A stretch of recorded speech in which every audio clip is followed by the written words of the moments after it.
Bonjour, Docteur Danjou. Merci Bonjour, d'être parmi nous Catherine. ce matin. Vous allez bien? Oui, ça va, et toi? Oui. Donc, Docteur Danjou, pour ceux qui ne le savent pas, est spécialiste en odontologie médico-légale. Donc, pouvez-vous nous expliquer c'est quoi exactement la dentisterie judiciaire? Dans le fond, je me retrouve un petit peu à l'intersection de la médecine dentaire et des lois civiles et criminelles. Donc, tu sais, mon travail comme dentiste judiciaire ou médico-légal, on m'appelle aussi odontologiste, mais beaucoup de gens ont de la misère à le prononcer. Donc, on va garder dentiste judiciaire. C'est divisé en 4 volets. Le principal volet, ça demeure les identifications des personnes qui sont décédées et qui ne sont pas visuellement identifiables. Donc, on parle des personnes qui sont brûlées, décomposées, les squelettes. Donc, il y a 3 façons d'identifier scientifiquement les personnes décédées. Il y a l'ADN, bien sûr, que tout le monde connaît. Il y a aussi les empreintes digitales. Au Québec, on n'est pas beaucoup fiché avec les empreintes digitales. Donc, il y a peu d'identifications qui se font par empreinte digitale. Et il y a les dents, où on fonctionne par comparaison entre un dossier dentaire qu'on appelle antémortem qui vient de chez le dentiste et un dossier post-mortem qui est suite à l'autopsie qu'on fait sur notre cadavre. Le deuxième volet, c'est l'estimation d'âge. Donc, avec le développement, principalement chez les enfants, avec le développement des bourgeons dentaires, on peut estimer assez justement l'âge des enfants. Ça va être utile, par exemple, s'il y a un feu où il y a plusieurs enfants qui ne sont jamais chez le dentiste, on peut faire une estimation d'âge avec le développement des bourgeons dentaires. On fait aussi de l'estimation d'âge sur les immigrants qui sont parfois illégaux. Troisième volet, on parle des morsures, donc que ça soit animale ou humaine, sur les vivants ou les décédés. Chaque pays a aussi son histoire avec un morceau de nourriture, là, un fromage, un concombre qui a été mordu, laissé sur la scène du crime. Et finalement, ben, on témoigne à la cour pour témoigner de nos expertises. Principalement, c'est ça notre travail. C'est sûr qu'on va répondre à n'importe quelle demande farfelue qui vont nous arriver des policiers. Mais en gros, ça regroupe pas mal ça, mon travail. Et il n'y a pas très longtemps, vous étiez à la place de nos étudiants. Quand est-ce que vous avez su que vous vouliez vous spécialiser en dentisterie judiciaire? Pas si longtemps, ça fait quand même un petit bout de temps, mais dans le fond, moi, j'ai pas été exposée du tout à la dentisterie judiciaire pendant que j'étais en médecine dentaire. C'est mon frère qui est 11 ans de plus que moi, qui est enquêteur senior en crime majeur dans la GRC et expert polygraphe. Puis il me racontait toujours ses histoires d'enquête, ses histoires de polygraphe. Puis j'écoutais des fois des polygraphes qui pouvaient durer 8 heures, puis j'étais fascinée par la psychologie. Et il a travaillé, mon frère est en Colombie-Britannique, il a travaillé dans un dossier où il y a un meurtrier en série qui a enterré au moins 19 femmes sur son terrain. Et peut-être que certains en ont entendu parler, il s'appelle Robert Picton. Et mon frère a travaillé là-bas avec le dentiste judiciaire de la Colombie-Britannique à identifier les corps. Fait qu'il m'en parlait, puis il dit, Corinne, j'ai trouvé quelque chose qui va vraiment t'intéresser. Puis c'est la première fois qu'on m'a parlé de dentisterie judiciaire, c'est mon frère. Et comment avez-vous fait depuis l'université? C'était quoi votre parcours pour vous spécialiser? Dans le fond, j'ai fait ma médecine dentaire. Ensuite, avant de pouvoir appliquer pour une spécialité, c'est pas une spécialité reconnue, la médecine dentaire, parce qu'on est tellement peu à la pratiquer. J'ai donc pratiqué comme dentiste généraliste. Ensuite, j'ai fait un certificat à l'Université McGill. Après ça, j'ai fait un fellowship à l'Université de San Antonio, au Texas, de 2 ans qui m'a amené à travailler pour le département de la Défense aux États-Unis. Donc, j'ai été déployée à quelques reprises dans le Pacifique Sud à aller identifier des soldats de la Deuxième Guerre mondiale. Ensuite de ça, je suis rentrée en 2015 comme résidente au laboratoire de sciences judiciaires et de médecine légale parce que toute l'expertise médico-légale est regroupée sous le ministère de la Sécurité publique à Montréal. Donc, je suis rentrée comme résidente. Ensuite, en 2018, je suis devenue la 6e Canadienne seulement à avoir le American Board of Forensic Odontology, qui est un peu la spécialité qui va regrouper toutes les dentistes judiciaires. Et c'est ça, elle a été créée en 1976. Donc, j'ai été la 6e seulement et la première fille canadienne à l'avoir. Ensuite, j'ai été nommée comme représentante canadienne à Interpol, donc la police internationale, pour tout ce qui est les désastres de masse. Alors, on parle par exemple des accidents d'avion ou les désastres majeurs. Quand il y a des Canadiens qui vont décéder à l'étranger, c'est sûr que le Canada va participer aux efforts d'identification des victimes, donc il m'envoie là-bas. Et récemment, je suis devenue chef d'équipe au laboratoire de sciences judiciaires et de médecine légale en dentisterie. C'est vraiment impressionnant. Félicitations. Et comment se passe une journée typique en dentisterie judiciaire? En fait, je travaille sur les morts et les vivants. Donc, généralement, on va recevoir une demande du coroner pour une identification. Donc, le coroner est un peu le chef d'orchestre. C'est lui qui va décider si un corps va avoir besoin d'une identification, s'il y a besoin d'une autopsie, s'il y a matière à avoir une investigation. Parce qu'au laboratoire, on reçoit seulement les cas qui sont problématiques. Donc, ce n'est pas tout le monde qui a besoin d'être identifié scientifiquement.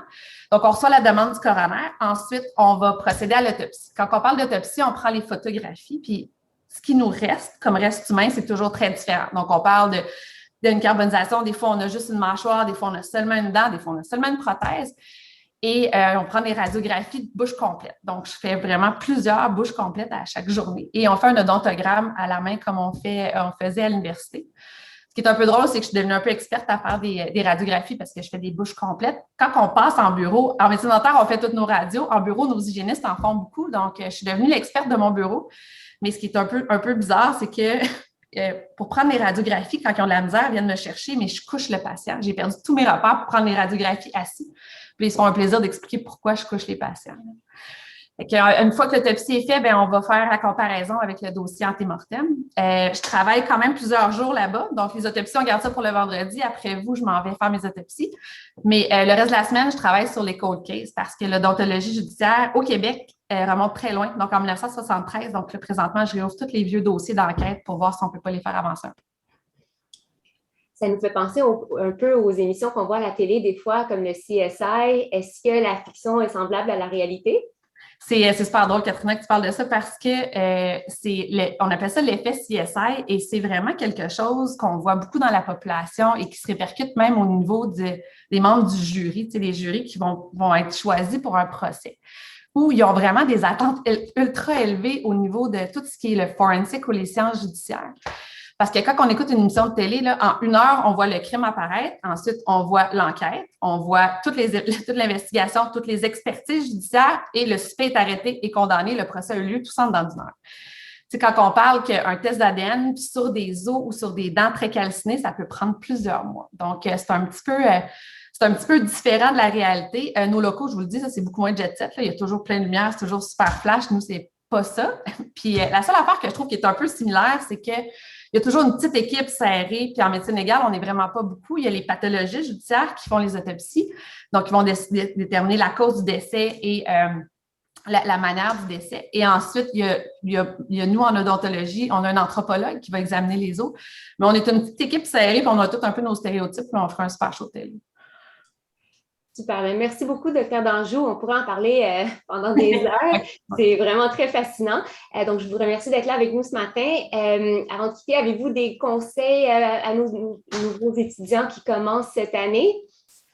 Des conseils. Bien, bienvenue dans la profession. Je pense que vous avez choisi un métier qui me passionne et me fascine toujours. Je dirais que think out of the box, il y a tellement de possibilités en médecine dentaire qui vont s'offrir à vous, puis de trouver son intérêt, sa passion. Puis il y en a certains qui vont sûrement être bien dans la routine, d'autres qui vont toujours avoir besoin d'un objectif professionnel prochain pour pouvoir se garder stimulé. Mais je pense que le succès, c'est de se connaître, de se comprendre, puis de voir où on va être heureux.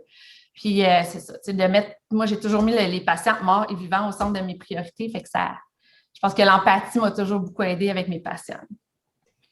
Bonne carrière en dentisterie. Oui. Merci beaucoup, Dr. Danjou. On va passer la parole à Alexandre qui va nous faire connaître un peu le Dr. Zappa. Bonjour à tous. Bonjour, Dr. Zappa. Vous allez bien? Bonjour, oui, merci, vous? Ben oui, je vais très bien, merci. Ben, dans un premier temps, on peut peut-être prendre quelques instants juste pour mieux vous présenter votre parcours en médecine dentaire et puis votre clinique et puis un peu qu'on puisse en savoir un peu plus. Ben, moi, j'ai gradué de la faculté en 2015, donc ça fait pas très longtemps. J'ai poursuivi mon parcours avec une résidence multidisciplinaire, à l'époque qui était à Notre-Dame, qui est maintenant au CHUM, donc toujours avec l'Université de Montréal. Puis j'ai également ouvert mon bureau privé en 2017, donc peu de temps après ma graduation. Entre ma résidence et mon bureau privé, j'ai travaillé un petit peu plus loin, donc dans la région de Bromont. Et je suis revenu à Montréal pour ouvrir mon bureau. Ah ben, c'est super. Puis bon, comme vous avez dit, vous êtes diplômé de la faculté de médecine dentaire. Avez-vous une anecdote de votre parcours chez nous? Ben, il y en aurait plusieurs là, que je pense que je ne peux pas citer ce matin, mais le sentiment général est très positif de voir qu'il y a autant de personnes qui se mobilisent autour de nous pour nous permettre d'avoir un parcours scolaire intéressant, dynamique.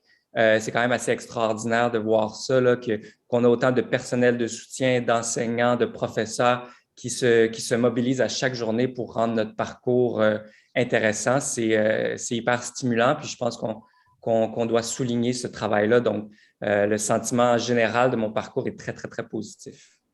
Merci. Et puis, bon, on vous voit un peu plus dans les médias aussi. Est-ce que quand vous, dans votre parcours, dans vos études, est-ce que vous aviez pensé un jour à faire de la communication, faire de la télévision, ou est-ce que c'était dans vos plans ou pour cette passion de vulgariser et tout ça? Ben moi je me plais à dire que je suis le mouton noir un peu de ma famille parce que toute ma famille est dans les médias. Mais je suis le seul qui a décidé d'avoir une carrière scientifique ou dans le domaine de la santé. Donc, je m'attendais peut-être qu'un jour, ça se pointe là, parce qu'on a baigné là-dedans toute notre jeunesse. Mais je suis très content d'avoir, en plus de ma carrière en bureau privé de dentiste, d'avoir cet ajout-là qui m'amène, oui, peut-être le domaine dans lequel j'aurais aimé aussi travailler. Donc, c'est vraiment une belle combinaison des deux. Et la vulgarisation scientifique, comme vous le faites, comment ça s'apprend dans le sens, les premières fois, est-ce qu'on est trop pointu? Après ça, est-ce qu'on s'adapte? C'est quoi la période d'ajustement qu'on fait pour… Ben, ça peut paraître simple, mais c'est vrai que c'est quand même complexe parce qu'il faut choisir des bons termes. Il ne faut pas aller trop loin, il ne faut pas en dire peu. Il faut aller droit au but, mais il faut surtout écouter. C'est beaucoup en écoutant les patients qu'on apprend comment bien vulgariser, puis comment choisir les termes et choisir notre ligne directrice dans notre discours. Parce qu'on peut facilement perdre les gens, on peut trop en dire, on peut ne pas assez en dire. Puis après, c'est vrai qu'on est aussi lié par un code d'éthique, un code de déontologie. Donc, on ne peut pas dire n'importe quoi. Donc, c'est des entrevues qui sont quand même assez difficiles parce que tout dépendant des questions qui nous sont posées, il ne faut pas non plus dire de mauvaises informations. Donc, oui, ça s'apprend. Je dirais que ça s'apprend beaucoup par l'écoute et l'expérience et de beaucoup parler à nos patients puis de savoir qu'est-ce qu'on peut dire, qu'est-ce qu'on ne peut pas dire et les termes qu'on doit surtout utiliser pour bien guider autant notre patient en bureau privé que quand on s'adresse plutôt aux médias.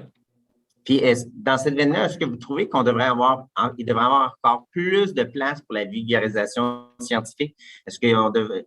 il y a des émissions spécialisées là-dessus, mais est-ce qu'on devrait encore en faire plus pour la population? Bien, il va toujours avoir une place à la vulgarisation scientifique. Évidemment, les gens veulent comprendre, veulent savoir, veulent comprendre la science de la médecine dentaire parce que c'est très inconnu pour la plupart des gens. Souvent, on ne comprend pas trop ce qui se passe dans notre bouche et le but en faisant ces capsules-là, c'est d'éduquer ou d'instruire sur ce que c'est la médecine dentaire et de rappeler l'importance finalement des soins de la bouche parce que peut-être une partie de la population qui minimise parfois l'importance des visites chez le dentiste. Donc, pour répondre à votre question, oui, il va toujours avoir la place pour la vulgarisation et plus il y en a, mieux c'est. Puis, encore une fois, dans peut-être vos deux métiers, donc, comment vous faites pour jongler vos horaires? Là? Vous avez votre pratique et après ça, vous avez aussi votre pratique en communication. Oui, bien, c'est généralement quand on demande une présence dans les médias ou écrit, ça arrive 3-4 jours avant. Donc, ben, à ce moment-là, il faut fermer le bureau. C'est ce qui est pas très intéressant, mais en même temps, je me plais bien à le faire. Donc, oui, bon, on ferme le bureau, puis voilà. On s'arrange. On s'arrange. Parce que oui, on peut savoir des fois les demandes peuvent arriver un peu à la dernière minute. Toujours dernière minute. Toujours dernière minute. Et puis, ben, en même temps, on veut poser un peu les mêmes questions qu'avec… on voulait savoir, c'est quoi, avez-vous un conseil que vous voulez donner aux nouveaux étudiants, aux étudiants qui sont en train de faire leur doctorat et les futurs dentistes? Je leur dirais de profiter, bon, premièrement, du parcours académique parce que c'est quelque chose qui ne va pas se représenter. Vous allez vite rentrer sur le milieu du travail, qui est un milieu très, très intéressant, très stimulant, mais vraiment de profiter de vos 5 années ou 6 ou de spécialité parce que c'est vraiment une expérience enrichissante, de prendre le temps. Vous êtes dans une période où vous allez courir pendant 5 ans, vous allez étudier, vous allez avoir des examens, vous allez être tanné, vous allez être fâché, vous allez être heureux, mais vraiment profitez de ces 5 années-là parce qu'après, vous allez pouvoir, bon, je dis qu'on vous courez en ce moment, mais après, vous allez pouvoir marcher. Hein. Prenez le temps de savourer là, les premières années d'études, puis après, bien, vous allez avoir plusieurs années pour en profiter durant votre carrière et c'est vraiment une belle profession.